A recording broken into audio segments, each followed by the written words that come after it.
Jon Stevenson was a star on the Pro Beach Volleyball Tour for 10 years. He's led 2 low-ranked collegiate women's programs to the national spotlight. I had a chance to catch up with the Cal Poly women's volleyball coach and spike him some questions in this week's Coach's Corner.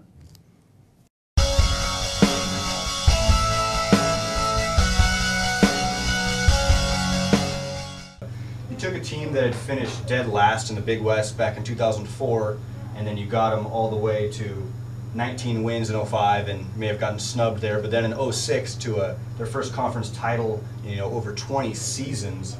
And given your past success in turning around the St. Mary's program, is this about where you envisioned your squad to be 2 years in?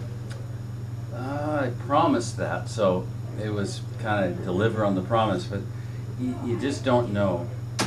But the formula, I guess, that I would say for turning a program around is it's the same application. It's changing the culture and training differently and setting.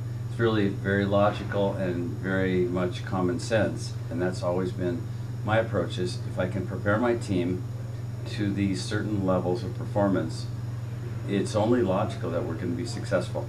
And your players know that you obviously have the experience and the talent being on the pro tour yourself for so many years. So going into it, they know you know your stuff, but can you describe your coaching style a little bit? Are there times when you have to get real intense in the players' faces? Are you more laid back in practice? How do you go about that? I'd describe myself as very intense and animated. I was a player at the highest level, and then it's hard for me to not sort of play out every point in my head. What would I be doing? And I almost feel like I'm ready to dive on the floor sometimes. But then the idea is relentlessly positive. And so I'm not going to say anything to denigrate my players.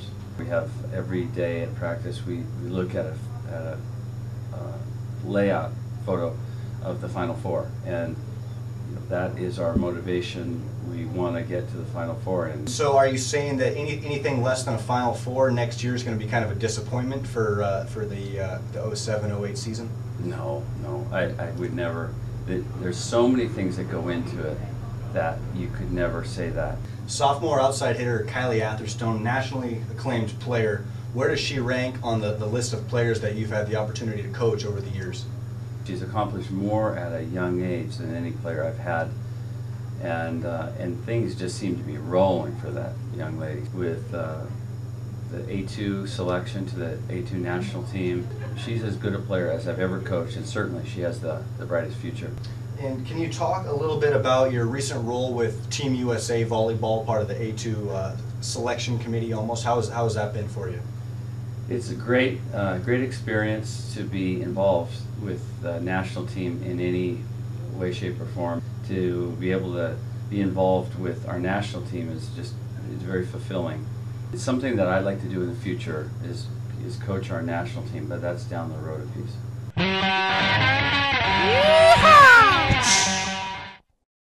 The Cal Poly men's tennis team ended its season getting upset by Central Coast rival UC Santa Barbara 4-2. This was the Gauchos' 4th straight Big West Tennis Championship. Senior Matt Baca earned an all-Big West first team honor as a singles player alongside sophomore teammate Darren Young. Baca also received first team doubles honors with partner Kyle Roybal. The Mustang women's tennis team upset top-seeded UC Irvine in the semifinals of the Big West Championship. Poly was then defeated by number 2 Long Beach State in the championship game, ending their season. Cal Poly freshman Brittany Blaylock was named the Big West Freshman of the Year and is the first women's tennis player in school history to win a Big West major award. The Cal Poly men's golf team was unable to defend its Big West title, finishing second behind UC Irvine. The Mustangs broke a school record with a final round 4-person 269 total. Freshman Jeff Gonzalez had a final round 65, finishing in 4th place with a 3-under par 216 total.